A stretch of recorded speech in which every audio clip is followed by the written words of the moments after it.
I just want to welcome you again to this forum that's put on by the League of Women Voters, who are a nonpartisan national organization dedicated to helping citizens register to vote and to informing citizens about the issues of the day. In this situation, we are sponsoring candidate forums along with other people and groups so that listeners can learn more about candidates' positions. I'm Janet Labrie, and I teach English and Women's Studies at UW-Waukesha, and I have done a number of candidate forums, so I have some experience here to do this. I want to remind the candidates how much time they have for each answer. The first answer, where you introduce yourself, you have 2 minutes each, and after that, when you're answering the questions, you'll have 1 minute each. And then finally, for the last question, you'll have 2 minutes each again. I will also remind you that we're gonna be moving back and forth. So we're going alphabetically, beginning with Brian. And is it okay if I call you Brian? First name? That's my name. Yes. Yes. Of course. Janice. Okay. So Brian first response, Janice second, then Janice first response to the next question. Brian. The next response. You need to watch for the 20-second sign-off there by our fierce timekeepers. So let's begin with a question. I'm going to give you a minute to just briefly introduce yourself. Brian? Okay. Thank you very much. I wanted to thank the Janesville and Beloit League of Women Voters, JATV, and the Beloit Chamber of Commerce, and Forward Janesville for inviting me here tonight. I look forward to this. I'm running for the state Senate because I want to restore the prosperity and opportunity that I had when I was growing up for my grandchildren.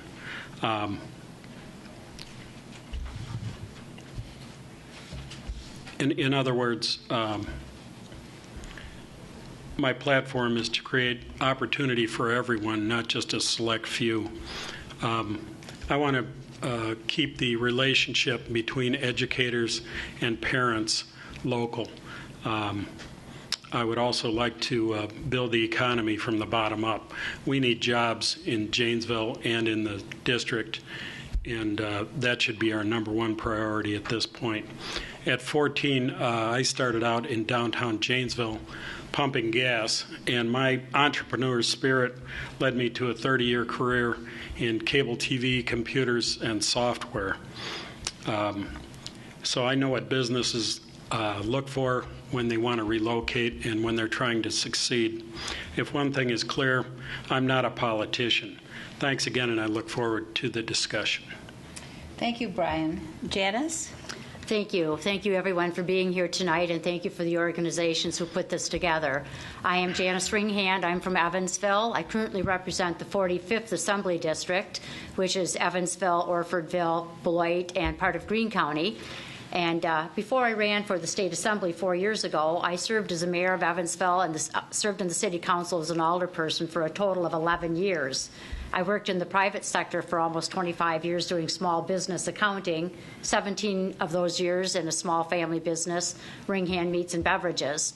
And my family all lives in Evansville. My husband, 2 children, 5 grandchildren are all there, so I spend a lot of time with them as much as possible, which isn't as much as I'd like some days, being quite busy with this campaign.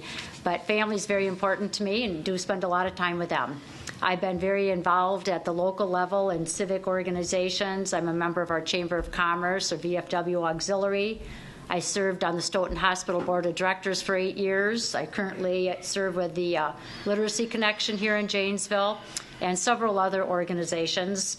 And while I'm in the Assembly right now, I serve on 5 committees. I'm on Veterans Affairs, Urban and Local Affairs, Small Business Development, Workforce Development, and Government Operations. And I have a strong interest in seeing this area succeed. We know what's happened since General Motors left the area. It's really hurt the job market. And I think my work in workforce development has helped a lot, getting people the training they need to get back to work. And I want to continue along that vein. It's very important to me that this area is successful, and I'm very very much interested in seeing that through fruition to have a very successful Rock County and Wisconsin. Thank you. Thank you, Janice. And you will then begin the first question beyond introductions. What do you see as the top 3 issues facing the Senate during the next session? Okay, well, I've already mentioned one of them, and I think that's jobs. That's just a huge issue that we will all be looking at statewide. And I think another big issue is our infrastructure. And that's not just I-90, which is a very major issue in this area, but also our local streets and our rural roads and our bridges. So that is just a huge issue as well. And educational funding is another major issue that I think will come to the fore again this session. Thank you, Janice. Brian? I would say jobs, jobs, and jobs. Jobs drive the economy. When people are employed, they're paying taxes, not just locally, but to the state, to the federal government. That gets everything moving again. The engine that drives the U.S. economy is consumer spending. And when people don't have jobs, they're not spending. They're just getting by. They're doing what they have to survive. And unfortunately, in this area, the last 4 or 5 years, that's what's been happening a lot since GM left. We have to find a way to replace those jobs and in order to lead to prosperity. Another important thing is government fraud and waste. I don't think you have to look very far, certainly in Washington, but in Madison either, to find examples of government waste. And we've just got to put an end to that. We can't afford that anymore. Thank you. Thank you, Brian. And you're first on this one. How will you promote the economic development of our district? Well, I think we need to not be passive at all with jobs. We need to aggressively pursue companies. And I think in the past we've been guilty of just waiting for them to come to us. And we can't afford to do that anymore. We have to move quickly, and we have to move now. We also need to target certain industries that have jobs where you can afford to raise a family and pay a mortgage. I think the last thing we need here, certainly in Janesville, is another fast food restaurant. We've certainly got enough of those. But we need jobs that really can pay the bills and have a future and have where you have an opportunity for advancement. Thank you. Thank you, Brian. Janice? I definitely feel that strong education is what will drive jobs in this area. We know we have jobs that are available. We just need to have our workers trained with the technical skills to fill those positions. And I think that's extremely important that we promote the education of our employees, and that will in turn get them better paying jobs, at least jobs of any sort, but better paying jobs at the same time. So I definitely will pursue that. And I think incubators for new business startups, our universities have been instrumental for allowing new startups to have a small niche spot in the incubator industries where they can experiment and start growing without a lot of high rent or a lot of pressure. So I would definitely encourage more businesses to start up in those incubator situations. Thank you, Janice. You're first now. Okay. As reported recently by the U.S. Census Bureau, more than 4 of every 10 single-mother households in Wisconsin with children under age 18 were living in poverty in 2013. The increase from 2012 is statistically significant, according to the Bureau. Does this trend concern you, and if so, what will you do to address this? That is very concerning. Unfortunately, we see those issues coming forward in our schools as well. The majority, well, maybe not the majority, but a good percentage of our kids are on free and reduced lunches, and that is an indicator of poverty in our area. And the low-paying jobs are part of that. And because of the low-paying jobs, parents are working 2 and sometimes 3 jobs each. They don't have the time to spend with their children to help them get their homework done, to make sure they're getting to bed at night, getting proper meals. So it all becomes a cycle of, things not happening the way they should. So I think helping people get those better paying jobs so they can work just one job so they have more time to spend with their family, to help educate them and make sure they're getting the care and support they need at home is very vital. Thank you, Janice. Brian? I agree with several of Janice's points. I guess I would also say that in many cases, these people may need additional training. They may need additional education to qualify for these jobs. And we also may need to provide child care, other services that they may need if they're going to work a full-time job versus a part-time job. Thank you, Brian. You're up next then for the next question. Would you support requiring everyone who gets money from the state on a regular basis to be routinely screened for drugs? I don't know if I would support it on a routine basis, but certainly many large employers require periodic random testing. And quite frankly, I believe if I have to be tested to earn the money, you should be tested to spend it. Thank you. Janice? I'm not in support of routine testing on people. I could see it being a random situation if there's a concern that someone may be abusing a substance, but I think there's a huge cost involved in this, and I don't know where that funding is going to come from to pay for it. If there's a reason to have people tested, like I said, I can see that there may be concerns, but the way this has been proposed is anyone who goes on unemployment is going to be required to take routine testing. And if a person has been gainfully employed, the odds are that they're probably not abusing any sort of substances. But I just would not be in favor of doing this on a routine basis. I just think it's unnecessary. Thank you. And you're up first again. There's been talk of a grand bargain being struck regarding transportation funding, where all stakeholders would need to give a little to get the deal done. In addition to some kind of tax increase, do you think the compromise will include reforms to prevailing wage laws? And if so, would you support these reforms?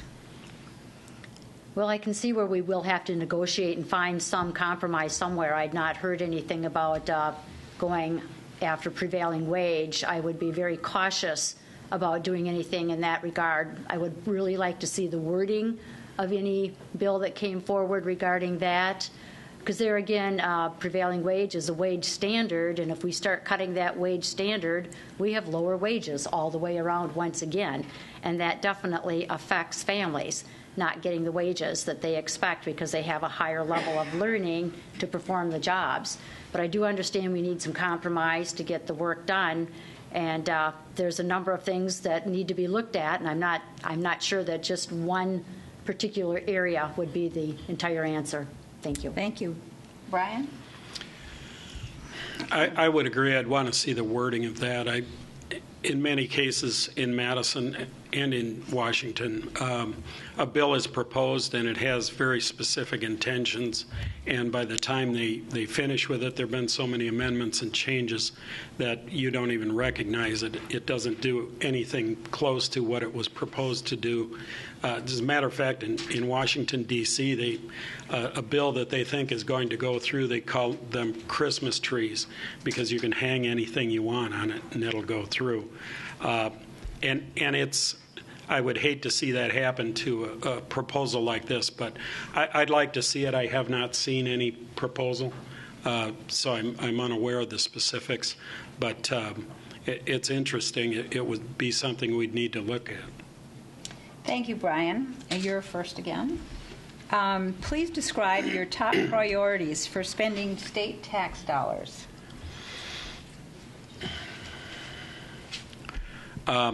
Job training, education, and spending money to bring either new employers here or to help existing employers grow. We've seen some of that growth here in Janesville with a number of local companies that have taken advantage of some TIF dollars. What some people don't seem to grasp that I guess I never thought much about before I was on the city council, but if a company wants to expand and you don't have any incentive for them to do that, other cities will try and take them away from you. So it's kind of a matter of put up or shut up. So in many cases, you have to assist them to help grow. But those TIF dollars do come back. Thank you, Brian. Janice?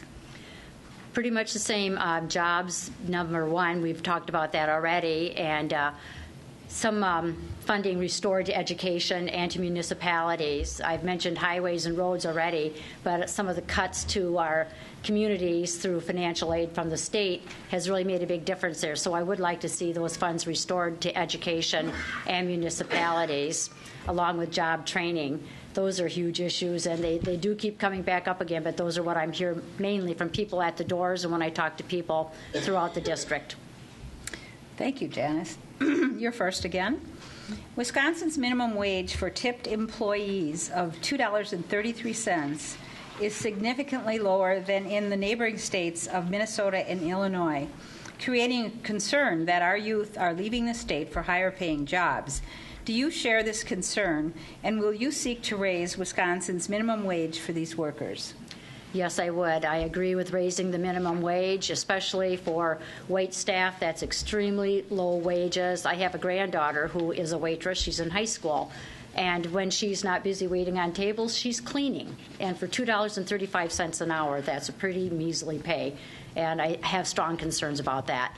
But our wages haven't been raised for several years now. We need to look at that. $7.25 is not a family supporting wage. I don't know how you could even support a single person on wages like that anymore, to buy food, pay rent, pay for your car, and get back and forth to work. So I definitely support raising the minimum wage.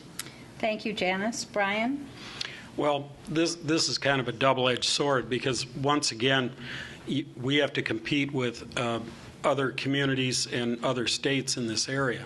And so if the state of Wisconsin raises their minimum wage and Illinois and Minnesota do not, we're at a disadvantage in terms of new companies locating here.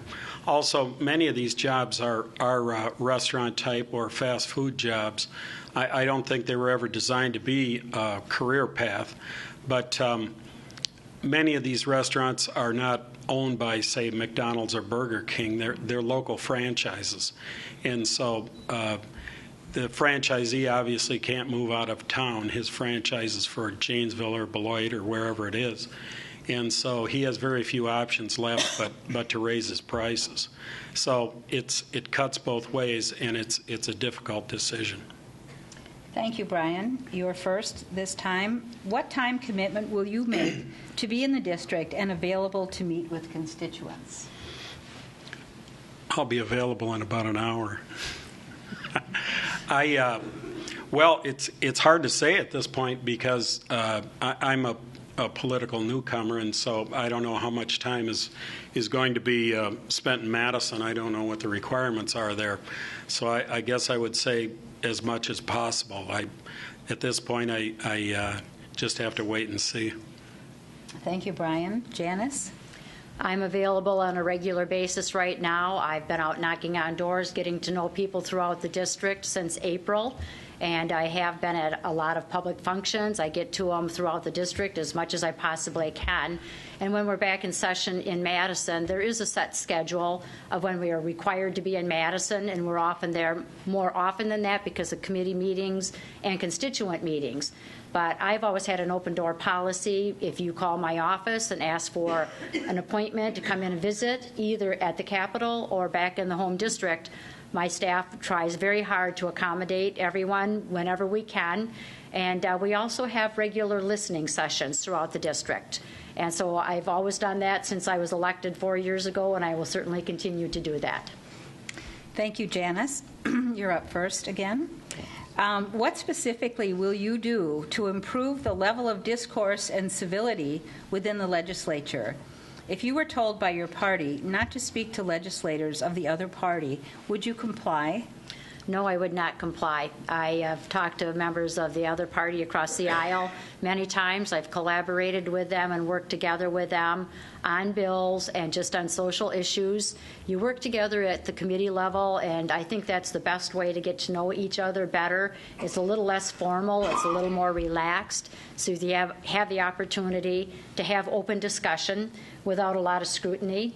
And I have always been willing to reach across the aisle, and I've never had anyone tell me that I couldn't talk to someone, and if they did tell me that, I would not listen. You need to get to know each other. That's the best way of helping calm some of those harsh feelings, is getting to know each other better.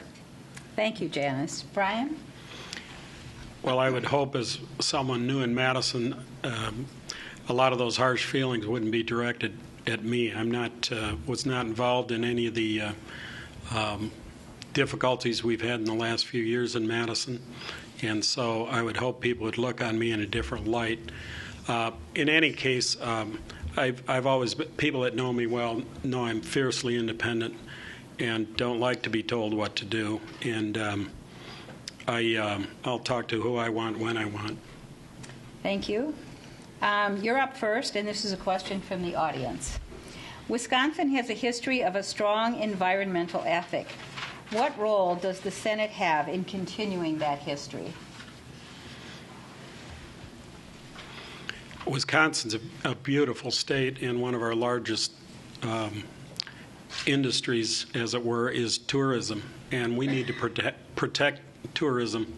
And one way to do that is by protecting our environment. I think up until now, we've done a fine job. There have certainly been some exceptions, but I believe we need to continue to enforce the environmental laws we have. I don't feel at this time a need for additional environmental regulations. I know there's some concern about the mine up in Iron County. I think that will probably be the most closely watched mine in the entire world because of the environmental concerns there. They need those jobs desperately up there, and it's always a balancing act between business and the environment. Thank you. Thank you, Brian. Janice? I have always been a strong supporter of our environment. Clean water and clean air just can't be reproduced. Something we have to have that will go away if we don't pay attention to it. So I'm a strong advocate for clean air and clean water. There are certainly issues out there that will come up regarding manure in this area. We have a lot of farms. Manure digesters are a good solution. It may not work for everyone, but it is a solution. We need to continue to work towards those compromises. There are some issues with high-capacity wells that will come up. We need to be conscious of those because we can't infringe on our neighbors' rights either. So there are a lot of issues that will come our way that we will have to pay a lot of attention to, and some of them won't be easy. Thank you, Janice. And you're first now. What is your position on women's reproductive issues, including abortion and contraceptives? I support a woman's right to choose. I don't think the legislature has any business interjecting their opinion into this. It's a medical issue that's between a woman and her doctor, her family, and her clergy if she so chooses. I don't think the legislature has any business ruling on this. I support women's rights, whether it's health, reproduction, or wages. Women need support. Thank you. Brian? Well, I think the abortion issue was resolved many, many years ago. As a state legislator, I wouldn't deal with that issue directly.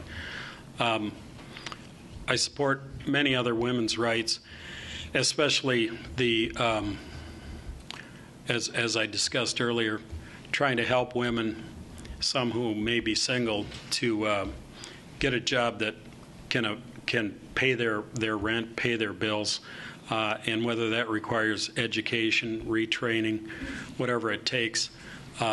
We need to help these people get back on their feet and find a career and be a productive part of Wisconsin.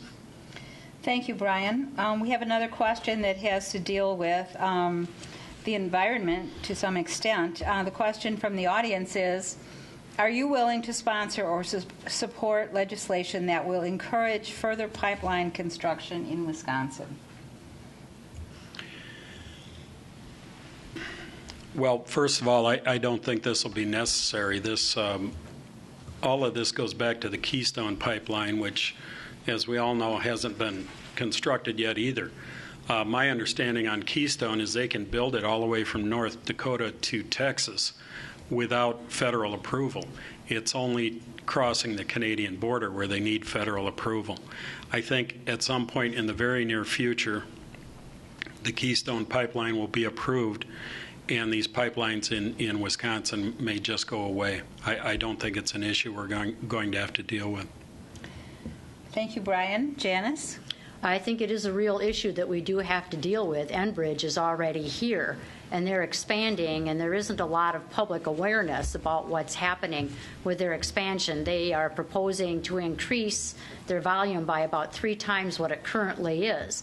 And it's a major concern because there hasn't been much transparency on what's happening there.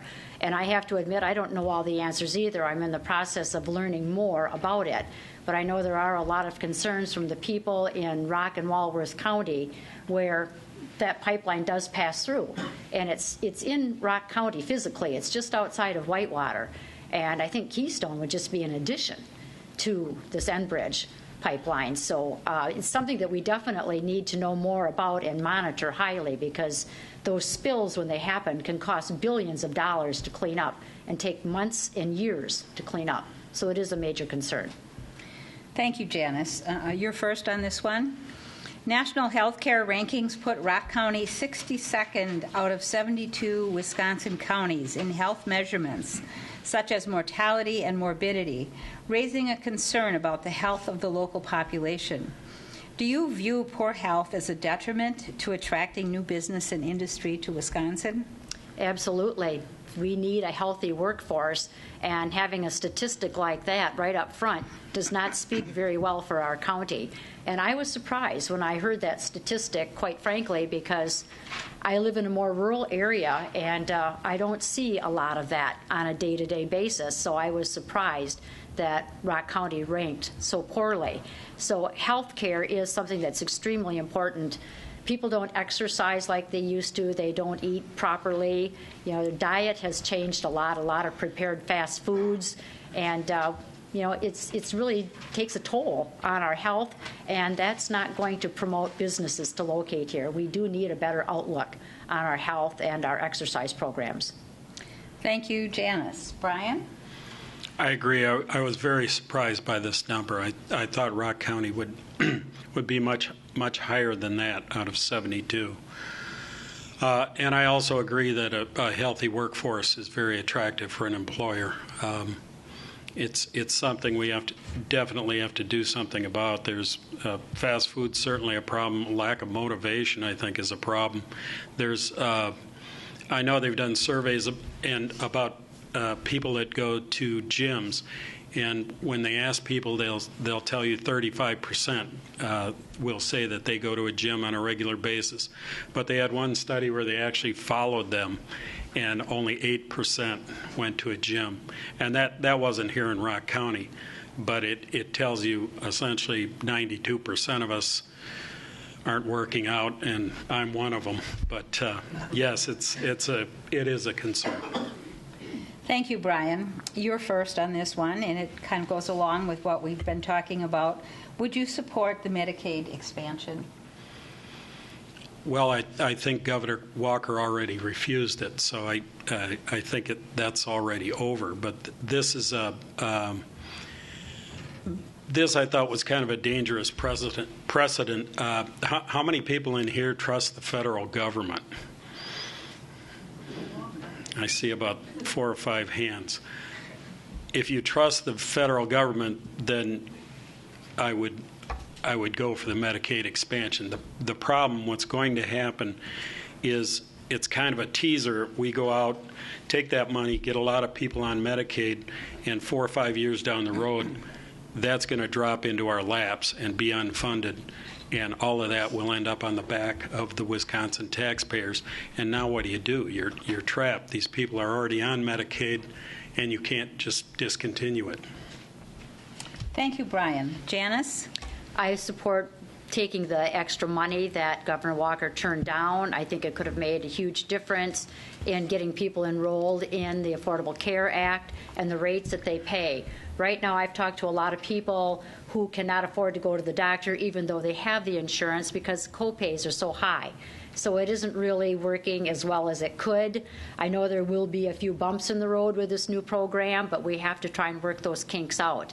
And the federal government has not defaulted on any major programs in the recent past that I'm aware of.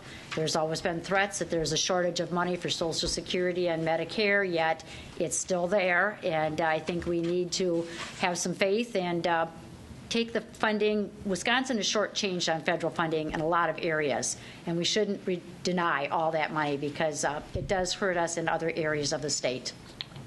Thank you, Janice. And you're first now. Please explain your position on school vouchers.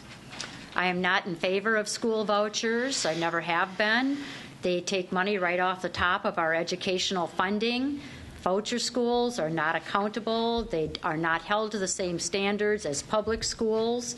And in short, the state cannot afford to fund two separate educational systems. It just isn't feasible. One program should be able to work for everyone. I understand that there are some failing schools. We should work on those to get them up to par so they can deliver the same type of education that every other school in the state can provide. I don't think vouchers are the answer. I understand why they were created to start with, but I do not agree with expanding them throughout the state. Thank you, Janice. Brian? Well, this issue isn't about the vouchers. This issue is about getting the best education for your child. If you're in a bad neighborhood and you have a bad school, you don't really have any choice at this point. Unless you have the money to send them to a private school, you don't have a choice where to send your child. And so this is about opportunity for these kids who, through no fault of their own, live in an area that has a bad school. It's an experimental program at this point. I think we need to closely monitor it and watch it and gather what data we can. Wherever these children go to school, they need a teacher. So I don't understand the huge controversy on this. I just think we need to continue to watch it and study it and understand it. But this is about children's best interest. Thank you, Brian. And you're up first now. Another education question. What is your view of the Common Core standards? I don't care for the Common Core standards. I think it started as a real good idea that I think has been poorly executed. Many of the people that supported it in the beginning don't support it anymore. I looked at the way they teach math, and it's very convoluted. I don't know how a parent could try and help their child when they've changed the way that they teach it completely. Many of the, I've looked at some of the texts, and to be real blunt, some of them sound more like indoctrination than education to me. And that's very disconcerting. They attempt to standardize what everyone is learning at the same time, and children don't learn at the same rate. And so this is more about testing at the same grade than it is about learning. Thank you, Brian. Janice? I do support the Common Core right now. Schools put a lot of money into setting up these programs over the last few years. There is no new or different program that's in place to take over for the Common Core. I think it's very misunderstood by a lot of people. The Common Core is just basically stating that children at a certain grade level will learn the same subjects at the same age. And it's a standardized situation. And I can use the example of my grandchildren when they moved to Wisconsin from Illinois about 10 years ago. My grandson was in 2nd or 3rd grade. He never learned cursive. He would have learned it the next year in Illinois, but when they moved to Wisconsin, he missed that window. So he never formally learned how to write cursive. With Common Core in place, that wouldn't have happened. It's a floor, not a ceiling. Thank you, Janice. And you're first now. Minnesota raised some of its taxes after 2010 and now has a lower unemployment rate and higher growth rate than does Wisconsin. Do you believe that cutting taxes, as Wisconsin has done, is the way to stimulate growth and the creation of jobs? No, I don't think so at this time. Right now, we have not fully recovered from the recession. And to cut taxes when we're still struggling to get back on our feet seems rather irresponsible to me. We sent money back to people that was a proposed projected surplus. We didn't have that money in hand. And now we're looking at another deficit. We will not have a surplus again this coming year because we were premature in returning those funds. I think we need to actually collect the funds, make sure our debt is paid, and strongly on our feet, and then consider tax cuts. When you're in a hole, that's not the time to dig deeper. Thank you, Janice. Brian? Well, we're already out of that hole. We don't have the $3.6 billion debt anymore. My opponent has voted against $2 billion in tax cuts. As I said before, the engine that drives our economy is consumer spending. Anytime you put money back into the hands of consumers, you are pushing your economy forward. It's that simple. That's how our economy works. You don't recover your economy by having the government spend money. Thank you, Brian. You're up first now. Currently, Janesville and Beloit, as examples, receive very different sums of revenue sharing from the state. What do you see as the best way to allocate state revenue sharing dollars? Well, there's a very convoluted formula for all this, and I don't pretend for a minute to understand how it works. But the bottom line is Beloit gets over $450 per resident of state shared revenue. Janesville gets about $81. I don't know how it ever got that far apart or why. This formula, whatever it is terribly broken, and it needs to be fixed. When we're struggling as much as we are here in Rock County, how we can have that sort of disparity when we're 10 or 11 miles apart makes no sense at all. I mean, our communities are unique. They're very different from each other, but it's just broken. I mean, it has to be fixed. Thank you, Brian. Janice? I was very surprised when I found out how small Janesville's shared revenue was. I think there is definitely something wrong with the formula that needs to be updated or revisited in some way, shape, or form. I know from having been in local government that shared revenues have been declining over the years, but there should not be that much disparity from one community to the next. I think it's possible that when General Motors was a very active business, that may have made a difference in the per capita income, but that's changed several years ago, and it definitely needs to be reviewed and updated. The formula is something that the Department of Revenue sets the standards on, and it is very complicated. I don't pretend to understand it either, but it definitely needs to be reviewed, updated, modernized to get more parity throughout the state. Okay, thank you, Janice. And you're up first for this question from the audience. What role does the Senate have in helping counties provide adequate mental health, various kinds of treatment to reduce jail and prison costs for repeat consumers? Consumers? Well, offenders. Offenders, okay. Yeah, I think it's a very serious issue, and the state does allocate that responsibility to our counties right now.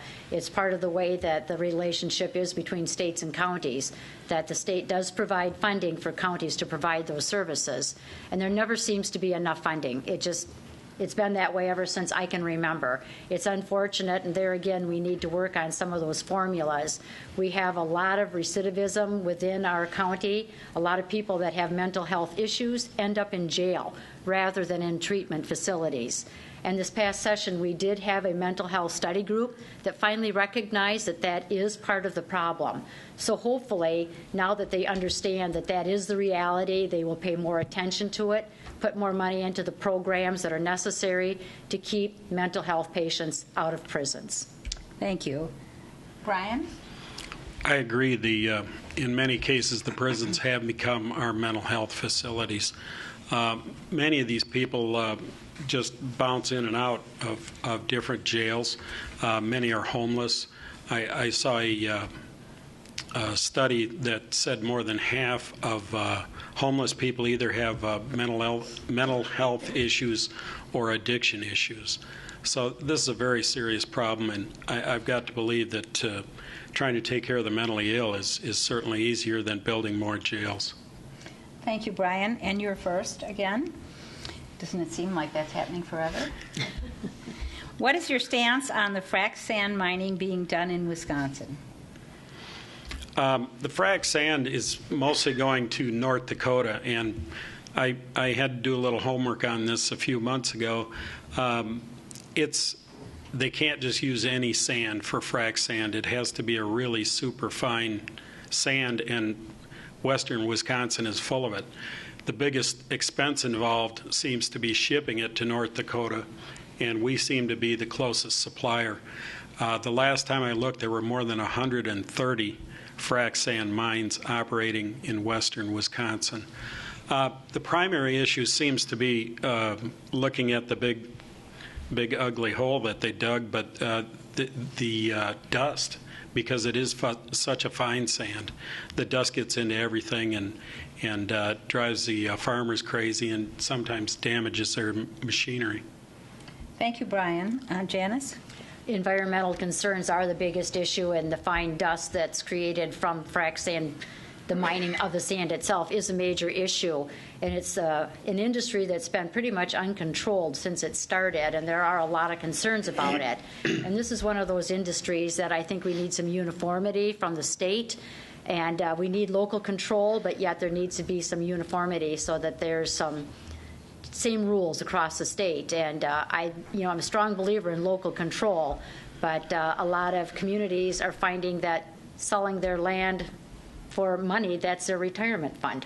It's not being approached in a very wise way in some areas, and the controls aren't what they should be. So I would like to see it better regulated from what it is currently. Thank you, Janice, and it's your turn again, so back to you. Here we are again. Yes. How do you feel, this is from the audience, by the way, how do you feel about issuing driver's licenses or cards to undocumented immigrants? I think it's wise to issue driver's licenses to them so that they learn the rules of the road.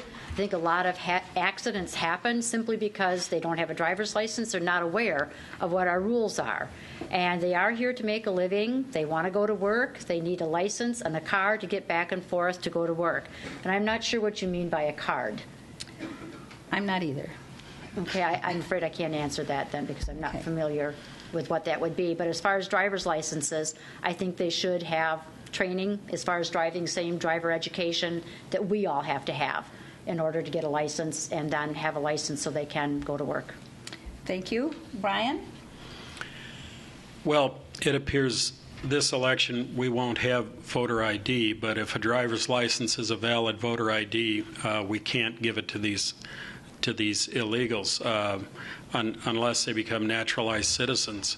Hopefully this immigration debate will get resolved sometime in the next year or so, and we won't have this issue anymore.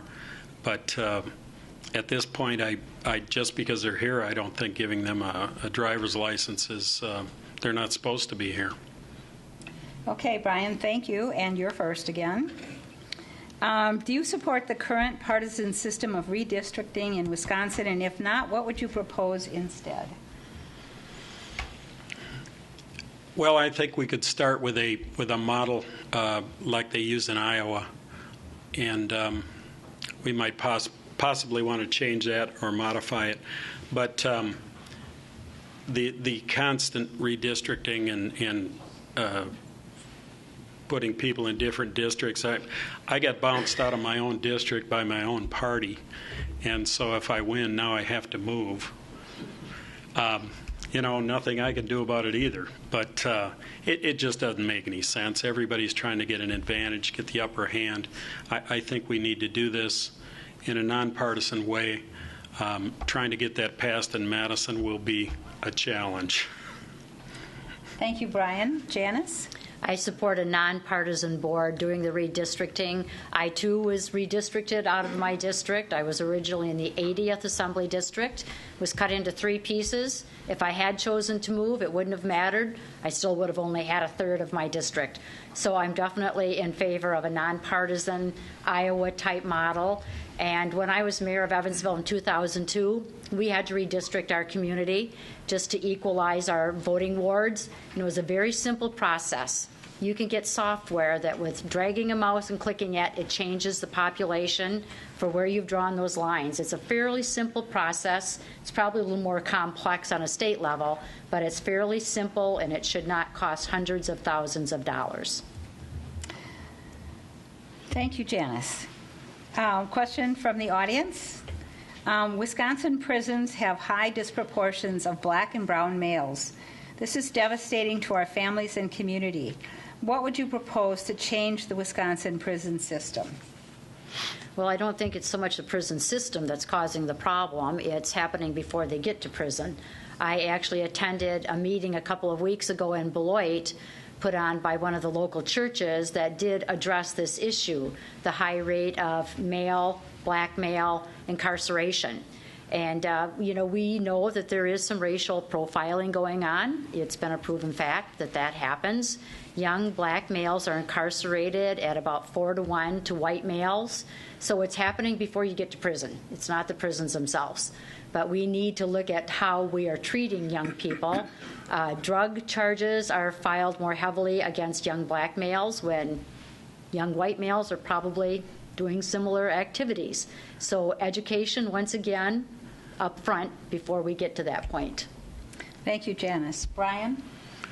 I agree that this is, obviously, it's not a problem in the prison. It happens before they're put in the prison. And I would think it's more of a problem with our justice system. And we just can't tolerate it. We have to understand it and find a solution. We've got to think out of the box here, because this has certainly happened for a long time. But we have to take a new approach and modify the justice system, whatever it takes. But we need to just not tolerate this anymore. Thank you, Brian. You're first. What would you do, or what will you do, to help maintain the University of Wisconsin as a world-class institution? Well, I think sometimes the university could help itself. They asked for an additional $95 million in funding, and then they reduced the size of their law school, which cost them a lot of revenue. So sometimes I wonder if they're not, and they should be aware that they're shooting themselves in the foot. My primary concern with UW and the way that it is now is it's a state institution, and yet the majority of students there are not from Wisconsin, and I have a real problem with that. I don't want to build the next Harvard or Stanford or whatever here.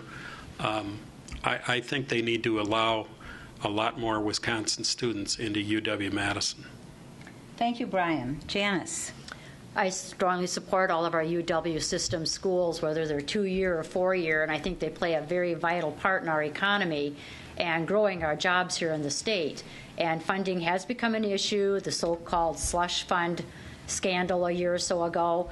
Actually, when you boil that down, the money that was throughout the 26-school system was not that major. It was less than 5% of their operating dollars. So it really was not as bad as what it was blown up to be. And I think it's unfortunate that, granted, put a freeze on some tuition if that's going to help students get into the school. But to say that you're hiding slush funds when you've got money that's set aside for specific products or projects is a little misleading. And I think it's given the university a black eye that it truly didn't deserve. Thank you, Janice. Another question from the audience. As you think back about and you're first, by the way, as you think back about your life experiences, what are you most proud of or have felt most success with? And we're leaving family out of this. Okay. I actually went back to school as a non-traditional adult student 15 years after I'd gotten out of high school. And that was something that was not that common back at that time. That was back in the early 1980s. But I felt very strongly about getting an education at that time, and I'm very glad that I did do that. And it definitely changed my course in life from there on. And when I ran for city council, it wasn't something I'd ever planned on doing. This was back in 1998, when not many women were on city councils. And 4 years later, I ran for mayor and won that election as well. And there were not very many women mayors out there at the time.